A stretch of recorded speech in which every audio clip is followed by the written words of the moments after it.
when we approach companies, it can be or interact with companies, it can be as early as, an idea, or as late as, the company has generated maybe $10 million plus in revenue, in which case the company would be seeking additional capital to grow beyond their first market. So as early as, incubation or just an idea, and maybe, a business plan and a piece of paper, to, a company's looking to expand from their first market, expand their product offering, and so forth. So when we look at companies, we'll focus a lot of our time on the team, first and foremost, the size of the market opportunity and how they're thinking about going to market, operating within the healthcare ecosystem. And then we also spend a large chunk of time on the business model, the business itself.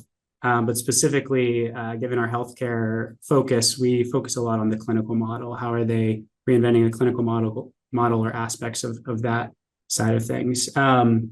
So, when we our firm and how we operate in terms of like diligencing and evaluating deals, we operate in some ways backwards from other venture capital firms and how they tend to run diligence processes. So, first, of course, we'll meet with the founder, assess the fit. Maybe if I'm meeting with the founder or you're meeting with me, I may loop in another member of the team who may have a little bit more experience in a specific subject area.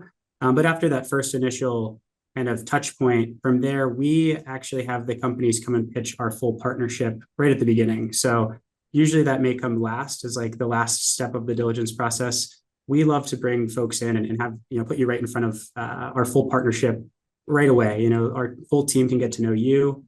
From there, we spend a full hour with that team, kind of digging through the business and narrowing down, after that call, what are the 4 to 5 key questions we need to answer in order to get really excited about this investment. And after that first initial kind of pitch with the full partnership, it's off to the races in terms of diligence. So we'll set up customer calls over the next couple of weeks' time. And then we'll also interact with and speak with existing customers of the business, as well as potential customers, to understand what their experiences are working with the startup.